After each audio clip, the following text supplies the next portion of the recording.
Mới gì hơn tận đông một thay này đó nè ông nè nhưng chưa phát tận đông trong này đó nè vận tải về để nhầm tới Singapore nó nhầm tập để đăng tha ca để bộ thay nó việc export tận đông nó cứ trao mình đen đó thằng này tam mát Singapore ấy này đó nè nhung trở làm tiền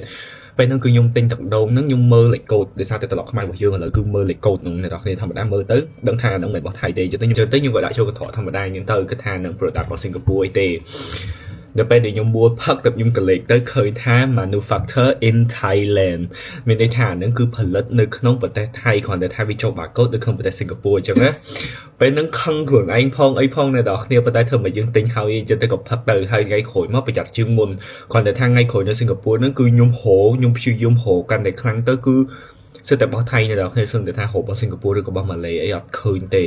ดาวจันนี่ก็ยมไปจัดไปใหญ่โดยเคลียร์จังคือมีทางยมเนอเมอร์บาโก้ตั้งแต่ดอกเนี่ยเมอร์บาโก้ตั้งแต่ยมไปถ่ายซอยจันในจังนะហើយតមកអានេះគឺសុទ្ធសឹងតែអសរចិននេះពីយ៉ាងទៅខ្ញុំគិតថាអូវាមិនមែនបោះថៃទេគ្មាន manufacture in Thailand អីទេអញ្ចឹងក៏ខ្ញុំគិតថាខ្ញុំទិញទៅអានេះវា secure ប៉ុន្តែនៅពេលដែលខ្ញុំផឹកទៅវារសជាតិវាឆ្ងាញ់ហើយរសជាតិវាដូចអាពួកបោះថៃហ្នឹងណាតែខ្ញុំសង្ស័យអញ្ចឹងទៅក៏ខ្ញុំយកទូរស័ព្ទម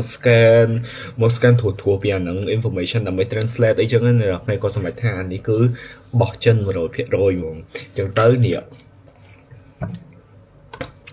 ឯខ្ញុំចង់និយាយហ្នឹងគឺខ្មែរយើងពាក់ហេការច្រើនណាស់ដល់គ្នាមានន័យថានៅពេលដែលយើងទិញអាវ៉ាន់នេះចឹងទៅគឺទម្លាប់របស់យើងនៅក្នុងការមើល barcode អីគឺវាកើនឡើងហើយវាកើនឡើងជាប្រចាំហើយខ្ញុំមានអារម្មណ៍ថាការពាក់ហេការហ្នឹងគឺជាការពាក់ហេការមួយដែលយូរមែនតើអាចនិយាយបានថាជាការពាក់ហេការរហូតរបស់ខ្មែរយើងហ្មងណាឥឡូវហ្នឹងយើងមិនធំតែមើល barcode ទៀតទេយើងឡើងទៅដល់មើល manufacturer មើលកន្លែងផលិតមើលអីខ្ញុំទៅមើល origin របស់ product មួយហ្នឹងឲ្យពេញទីហ្មងណាហ្នឹងហើយពិតខ្ញុំមានអារម្មណ៍ថាសប្បាយចិត្តដែរដែលខ្ញុំមានទម្លាប់បែបហ្នឹងហើយខ្ញុំគិតថាបងប្អូនខ្មែរយើងក៏មានទម្លាប់បែបហ្នឹងដូចគ្នាខ្ញុំមិនដឹងថាថ្ងៃខាងមុខទៅតើតោងជាមួយនឹងបញ្ហាទំនាក់ទំនងអន្តរជាតិអីយើងនៅតែត្រូវបើកសិទ្ធឲ្យគេនាំចូលអាវ៉ាន់នេះចឹងណាហ្នឹងហើយអាហ្នឹងខ្ញុំមិនដឹងទេប៉ុន្តែបើសម្រាប់ខ្ញុំគិតថាបើសិនបើអត់មានតម្រូវការទេបើសិនបើយើងអត់ទិញទៅយើងប្រហែលការទាំងអស់គ្នាខ្ញុំគិតថាគេនៅតែអត់អាចយកបានចឹងហើយមួយទៀតតើតោងជាមួយនឹងការហឹមបន្លំបាកូដអីអាហ្នឹងវាជារឿងមួយផ្សេងទៀតអាហ្នឹងលក្ខណៈថាវាតើតោងជាមួយនឹងមនសិការរបស់អ្នកផលិតអាវ៉ាន់ណាប៉ុន្តែបើខ្ញុំតែសម្រាប់ក្រុមហ៊ុនរបស់ខ្ញុំមិនថាជាបងស្រីខ្ញុំឬក៏ប្អូនឬក៏ក្មួយខ្ញុំទេខ្ញុំហ៊ាននិយាយមកគឺតាយកតើតោងជាមួយនឹងពួកសៀមទៀតទេហ្នឹងហើយយើងទៅគឺយើងកាត់ផ្ដាច់យើងរៀបចំផ្លូវថ្មីមកស្អាតតាំងពីថ្ងៃមានសង្គ្រាមមកហើយដូចខ្ញុំអញ្ចឹងប្រេតរបស់ខ្ញុំគឺកាត់ឡើងនៅពេលដែល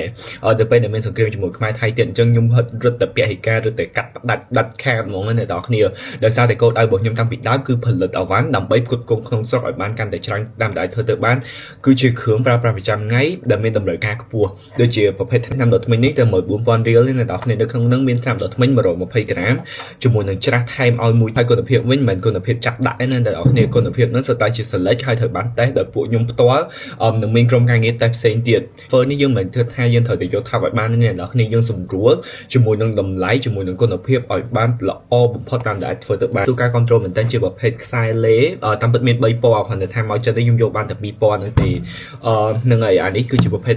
ទលេសុទ្ធដែលខ្ញុំធ្វើមកដើម្បីជំនួសឲ្យបានសៀមដូចគ្នាអញ្ចឹងបងប្អូនដែលតម្រូវការលេសុទ្ធអីក៏អាចធ្វើបានអញ្ចឹងអ្នកនរគ្នាអាចប្រើប្រាស់ដោយទំនុកចិត្តបានហើយខ្ញុំអរគុណមែនតើសម្រាប់កន្លងមកដែលអ្នកនរគ្នានៅតែ control extend រហូតមកដល់សប្តាហ៍ថ្ងៃហ្នឹងនឹងព្យាយាមបន្ថែមទៀតនៅក្នុងការស្វែងរកផលិតផលដែលមានគុណភាពក៏ដូចជាតម្លៃសមរម្យចែកជូនប្រជាជនខ្មែររបស់យើងឲ្យបានកាន់តែច្រើនថែមទៀតអរគុណ